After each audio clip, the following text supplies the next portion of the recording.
With the advancement of technology, packaging styles and choice of materials have evolved tremendously.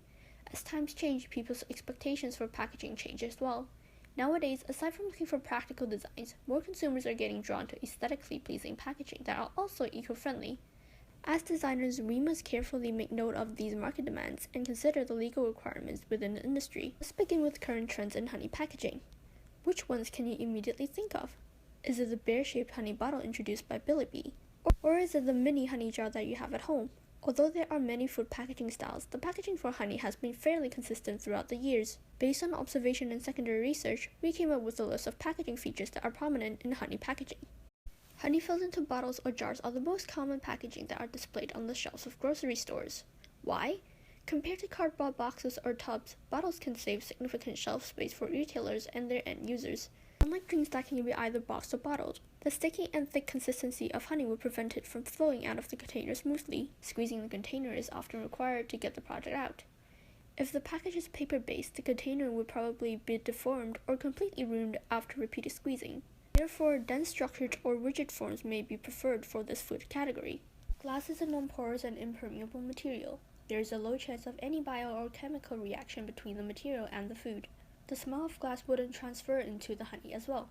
In the packaging industry, this is known as being inert. For manufacturers, using glass allows for hot filling of honey, which potentially speeds up the filling process because honey is less consistent when heated. Being highly recyclable is another advantage of glass. Glass can be crushed, melted, and remolded into new glass bottles or jars at the recycling plant. If not thrown out of the house, glass can be reused as a container for miscellaneous items. However, they can only be remade into new glass products, and only 20% of used glass are actually recycled. The fragile and heavy material will increase the shipping cost as well. By the way, it is also expensive to make glass containers that are customized in shape. Plastic PET is a cheaper and more flexible alternative next to glass. Like glass, it is a stable material due to its inner characteristic.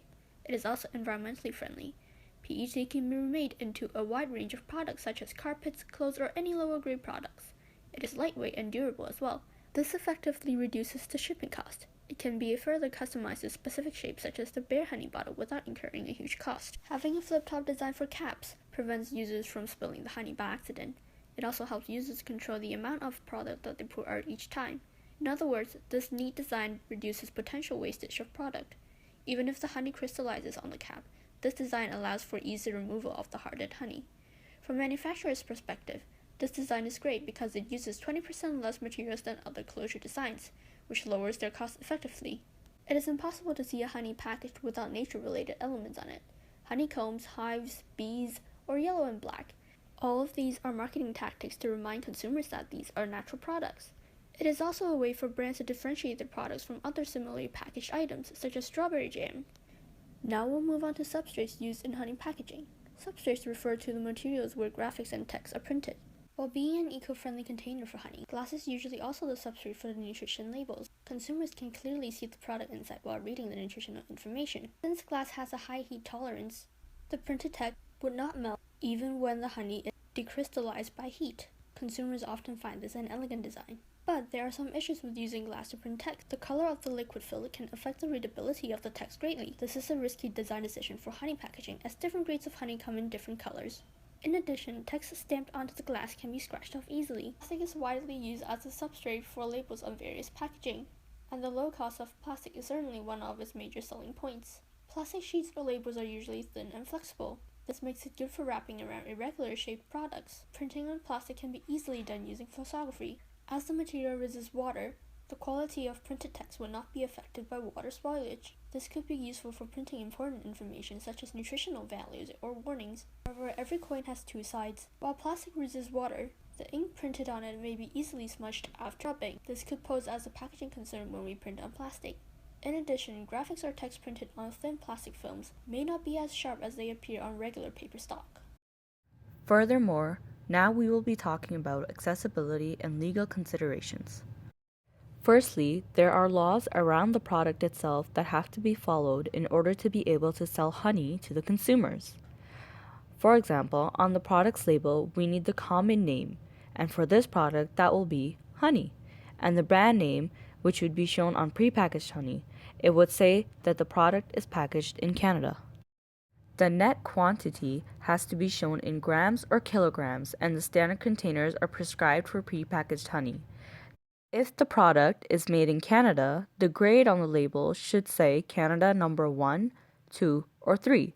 But if the honey is imported, then it has to be written grade, number, and X. The color of the honey has to be mentioned as well. Lastly, on the front, we also have to put liquid, creamed, pressed, and or pasteurized.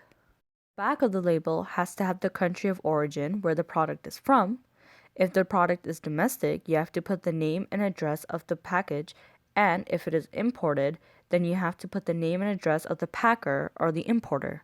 So to recap, the front label includes the brand name, the grade, color, net quantity, and what form the honey is in. The back label has to include the country of origin, nutrition facts table, and the contact information of the company. Adding on to that, labeling has specifications. For example, the type height has to be 1.6 millimeters. The label should be in both French and English. Canada is a bilingual country. Also, again, the common name, net quantity, grade, color, and additional requirements should be on the principal display panel or the front panel. The company's contact information, country of origin, and the brand name should be on the surface, but the bottom of the packaging cannot have any of this information. The list of ingredients should also be listed in the back. Now I will move on to the accessibility part. The honey package is pure honey. By packaging law, if pure honey is the only ingredient, then the common name of the product is sufficient as the ingredient as well. This product is only hazardous for people who are allergic to honey. This honey also comes in packs for one serving only. The product itself, as in the honey sachets, are peelable for easy opening. Text on the sachet is small, but it is still legible, so people can still read it and see that it is honey. The sachets also come in boxes that have readable nutrition information for other people to see, and for consumers to make decisions on which honey sachets they should buy. These sachets are also very convenient for the regular consumer as they are small enough to fit in a pocket or in a bag for on the go. Product wastage. Now let's talk about the design specification of our product. Contrary to ketchup packages, our honey packets would have a narrow tip which allows for a mess-free dispensing of the product. These packets would be shaped like flower petals as a way to emphasize the product's natural origin. To use the packets, one would simply pull out a packet from the hexagonal cardboard plate and tear off the narrow tip of the packet. We are certain that this fresh visual design will leave a strong impression on consumers, especially because of how users can interact with the packaging. The choice of material for the sachets is as follows. We want the inside of the sachet to be stable and safe for the honey we're dispensing in it. It is going to be flexible enough so the product can come out smoothly. The display of the product will be clear so the product can be seen. And we want to keep all of this environmentally friendly. For the choice of materials considering substrate, these are the following requirements. We will be using a 3N thermal transfer polyester label material. This product is a high precision adhesive and is used for identification and information labels. It is also cost effective and has a matte white finish. It is printable with adhesion so that it sticks to the product's surface. The thermal transfer polyester label material is what we will be printing our nutrition label and barcode on. However, the petals, as in the honey sachets themselves, will be in a cardstock box. Stock provides us with rigid boxes that hold and protect the product. It can also be coated to resist water, oil, and more. It's stable for allowing for stacking in store and is also convenient for shipping and shelving.